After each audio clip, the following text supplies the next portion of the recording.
शास्त्रकार महर्षि धर्महंस गण विजय महाराजा के शिष्य इंद्रज गण विजय महाराजा उपदेश कल्पावली ग्रंथ में श्रावक जीवन के 36 कर्तव्यों का वर्णन फरमा रहे हैं। उन कर्तव्यों में 13 कर्तव्य हमने समझ लिया है। आज 14 कर्तव्य हम डालेंगे। 14वां कर्तव्य है भाव धर्म। दान, शील, तप और भाव, ये 4 धर्म हैं। इन 4 धर्मों में भाव धर्म ही महान है, मुख्य है, मेन है। तो मेन है तो इसको लास्ट में क्यों रखा? पहले रखना चाहिए ना। लास्ट में इसीलिए रखा है कि भाव धर्म का अनुसंधान ये 4 धर्मों के साथ। दान तो कि भी भावपूर्वक का होना चाहिए, शील तो भी वो भी भावपूर्वक का होना चाहिए, तप भी भावपूर्वक का, और भाव तो भावपूर्वक का है सही। तो 4 धर्मों के साथ उसका अनुसंधान है, इसलिए भाव धर्म मुख्य होने पर भी उसको लास्ट में रखा। जैसा भाव हमारे अंतर में उठता है ऐसा कर्म हमको होता है। भाव से मुक्ति भी मिलती है तो भाव से नरक भी मिलता है। हमें कहां जाना है ये हमें डिसाइड करना है। क्या शुभधर्म बह गए होंगे भरत चक्रवर्ती, अनासक्त योगी, 6 खंड का समाज होने पर भी मन में ही वैरागी। आदित्य गोम ने शुभ धरा में चढ़ गए तो उनको वहां पर केवल हो गया। गुणसागर कुमार को शादी करते करते केवल हो गया। लग्न की चौरी में हस्त मिला की क्रिया करते करते क्या शुभ भावधारा में चढ़ गए होंगे। संसार की श्रेष्ठ क्रिया शादी कहा जाती है, और उन क्रिया में वो तो अलग ही भावधारा में डूब रहे थे, मस्त हो रहे थे। और शादी की, संसार की क्रिया करते करते, हस्तमिला की क्रिया करते करते उनको केवल ज्ञान, और उनके हाथ पर जो 8 कन्या का हाथ लगा हुआ है उनको भी केवल ज्ञान।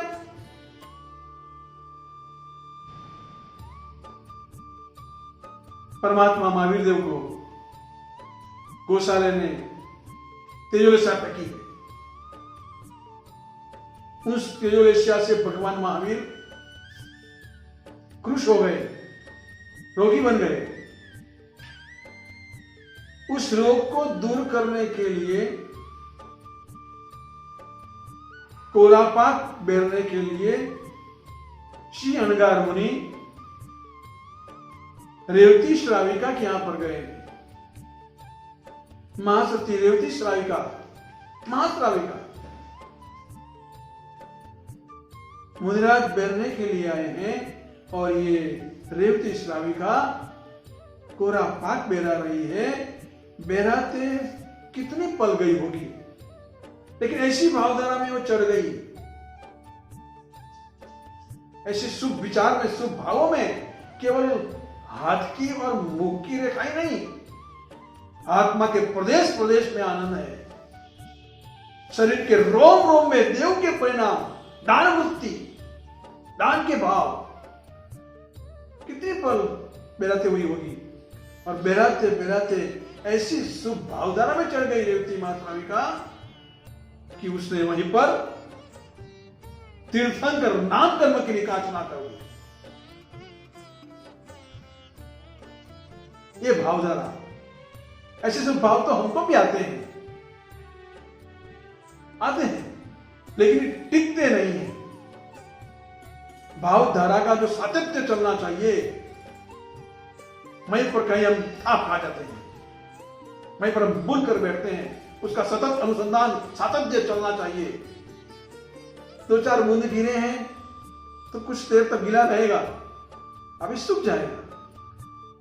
लेकिन झरना पानी का बहेगा तो रनवे भी वनस्पति खड़ा कर देगा। भावधारा में यही है, भावधारा का भी सातत्य चलना चाहिए। जहां पर 100 फीट पर पानी निकलने वाला है, वहां पर हम केवल 90 फीट तक चले जाए और फिर रुक जाए तो क्या मिलेगा? कुछ नहीं मिलेगा। 100 फीट, और वो भी वही जगह पे। 90 फीट के कितने ही खड्डे खोदने वाले कुछ नहीं मिलने वाला, लेकिन एक ही जगह पे, और वो भी 100 फीट तक यदि हम खोदते हैं, खड्डा करते हैं, तो निश्चित वहां पर पानी मिलता है। तो भावधारा में भी यही बात चल रही है। चंपक सृष्टि उनके यहां पर मुनिराज बनने के लिए बता रहे हैं। सृष्टि बड़े प्रसन्न हुए, बहुत ही राजी हुई। आज मारे सोनानो सुरदुगियो मारे आगले कल्पतर बोले मुनिराज बता के बता दिए। मुनिराज अत्यंत भाव विभोर बन जाते सृष्टि, लेकिन घर में बहराने योग्य और कोई चीज नहीं है, लेकिन ताजा घी आया हो, ला दीजिए गुरुदेव। और गुरुदेव ने पात्र धरा और चंपक सृष्टि घी उनके पात्र में मेरा रहा है। उलट भाव से, देव देव के परिणाम से समग्र अस्तित्व देने का भाव में रमा हुआ है। मुनिराज घी बेर रहे हैं, ज्ञानी मुनिराज है, उनकी भावधारा को देख रहे हैं, भावधारा का सातत्य चल रहा है।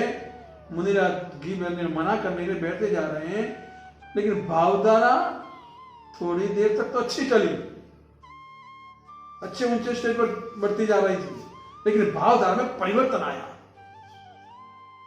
खरे हैं मुनिराज, तो इतना घी बेरा है, तुम्हें मना नहीं कर रहे,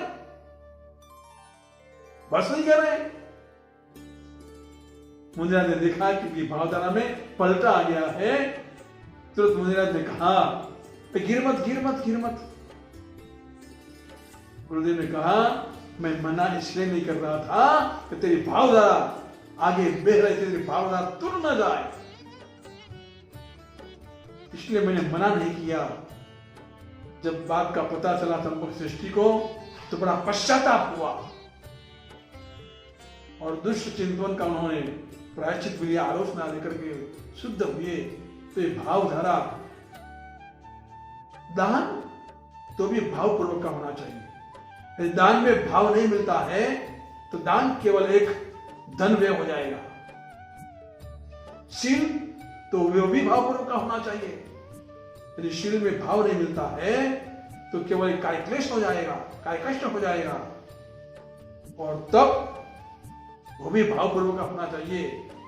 यदि तप में भाव नहीं मिलता है तो तप केवल एक भूख मरा एक लांगन हो जाएगा। भावे भावना भाविये, भावे दीजिए दान, भावे जिनवर पूजिए, और भावे केवल ज्ञान। तो ये भाव धर्म श्रावक जीवन का 14 नंबर का कर्तव्य है। हमें भी शुभ भावों में रमना चाहिए, अशुभ भाव से हट करके जैसे जैसे जैसा भाव पाएंगे ऐसा कर्म का बंद होगा। एट ए टाइम कर्म का बंद हो जाएगा। शुभ यदि जब समय जियो, जिस समय जो जीव जैसा भाव पाता है ऐसा कर्म का बंद होता है। शुभ विचारों में हम रम रहे हैं तो हमको शुभ कर्म का बंद होगा। अशुभ भाव में यदि हम रम रहे हैं तो शुभ कर्म का बंद होगा। भाव मतलब मन का शुभाशुभ परिणाम विशेष, उसको कहते हैं भाव। अब इसके बारे में भगवान से आगे क्या अधिकार दिखलाते हैं और श्रावक जीवन आगे का कर्तव्य क्या हमें प्रेरणा देता है, वो अधिकार अग्रे वर्तमान सभी गुरु भक्तों को हमारा धर्म।